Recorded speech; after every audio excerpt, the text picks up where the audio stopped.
Hello, welcome. It's quite a while back now, I got some colors from Rockwell Canada. It was sea blue black, perylene green and olive green, and I made this painting and I really liked how it turned out, and I've ever since wanted to kind of try to recreate it. So that's what I will be doing today. And in this painting I will be adding a deer. I had to go back and look in an older reel how I started that painting because I couldn't remember. But I just applied straight from the tube on the paper, which I have wetted quite heavily, as you can see. And then I took a feather, so I did the same thing now. I took a feather, dipped it in water, and just moved the color around on the paper.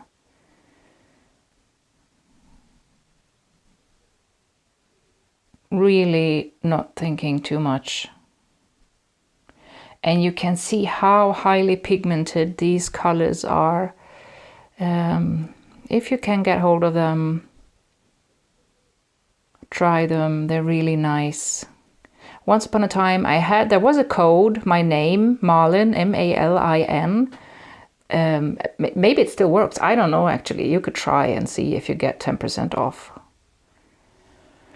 Spraying some water, moving the paper around, just playing around. I want those two lighter spots to be there. I don't want everything to be dark, so I remove even a bit more.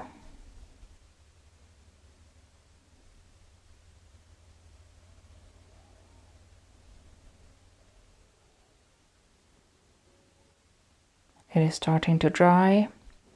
And now I'm turning the paper, trying to find out what direction do I want it. We spoke about it in the last video. Some of you asked if I ever do that, kind of turn them around to see in what direction I want the painting to be. And yeah, I do that quite a lot.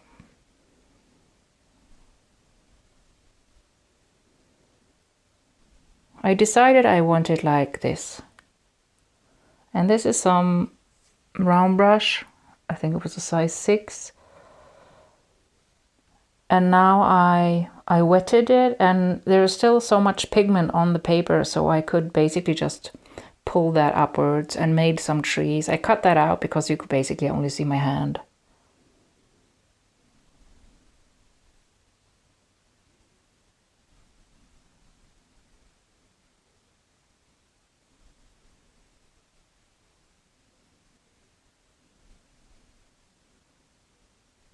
So when I saw the painting in the pre-stage, I kind of had an idea how I wanted it to look already.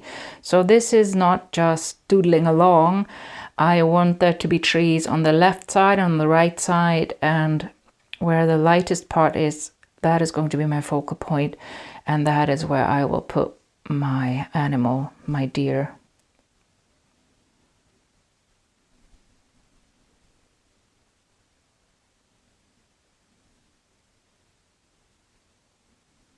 And now I added some to my palette.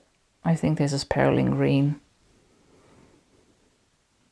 But here you could use different colors. The only requirement is that they are dark enough, because these are in the foreground.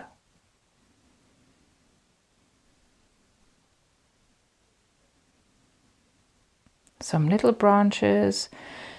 I don't want too much detail. I put some branches here and there, but I wanted to keep this almost semi-abstract.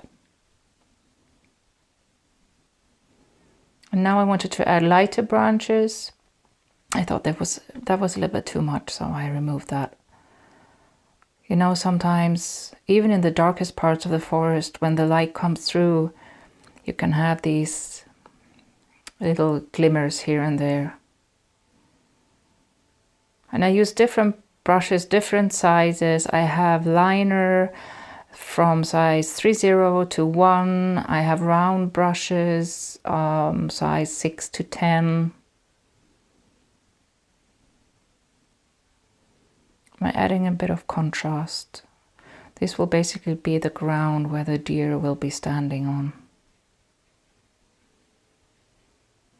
And here I am on unsplash.com looking for deers, and I like that one. I have never painted one in that pose, so I thought, why not?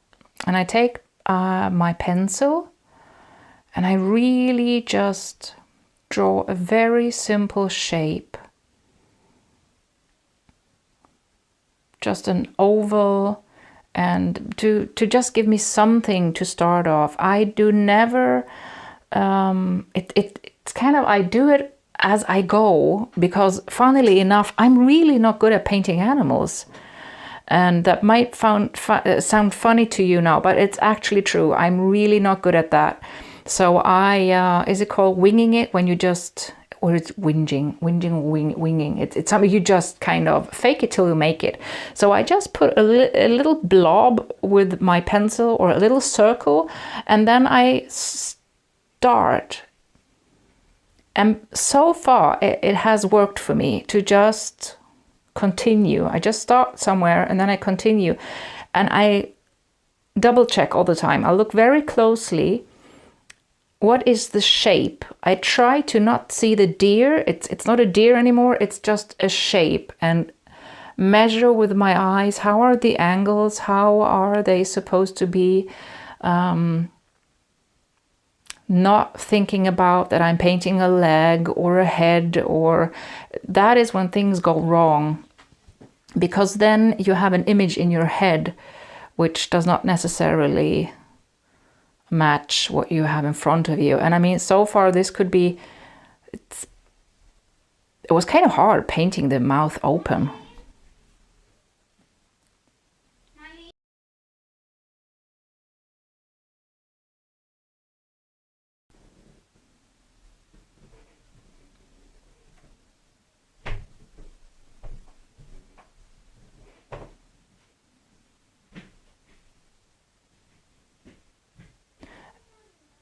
And then I added some splashes.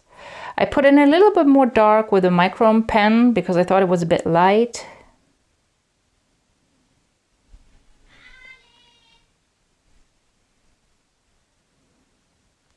And now I thought this was almost a monochrome painting, and I didn't want that.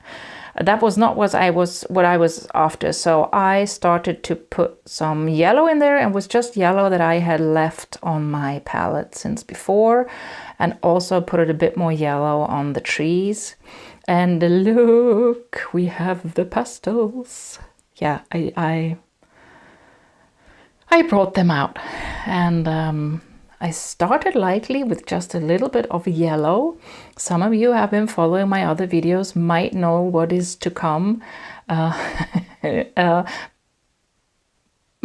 yeah, I like putting pastel touches. It gives it a special kind of glow. And a little bit of green, because I thought the yellow is a bit boring, just yellow, so I took a little bit of green, and then I took white, but then I didn't like the white, so I put on more yellow again. And I'm not saying this went downhill, because I don't think I overdid it. A little bit of, I think it's kind of pink, magenta almost, some very few details. I tried to constrain myself so I wouldn't go overboard. Darken it a bit more. A little signature. When I put the signature, I didn't have in mind that I would put a matte on it later, but I will, because I thought it looked better. You will see it in the end.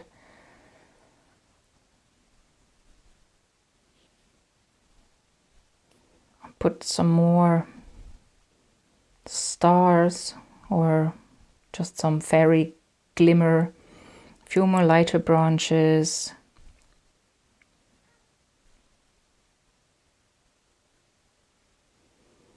That's basically it. Yeah, this is not the best deer I have ever made, and as I said, I'm not very good at painting animals, but I always aim for good enough. Is it good enough? Can you see that that is a deer? Yes, I think you can.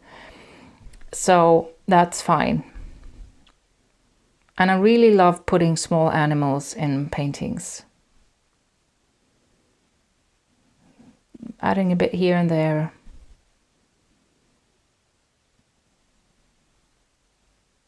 Oh yeah, and these pastels are it's not the Sennelier, these were the Koh-i-Noor Toison d'Or, or yeah, that's what it says on the package anyway.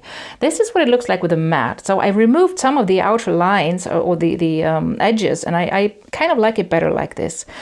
So I hope you enjoyed this, and I will try to be better at posting every week. I have that as a goal to do that, but I have not really managed so far. But that is at least what I want to do. Thank you for this time, and until next time, bye-bye.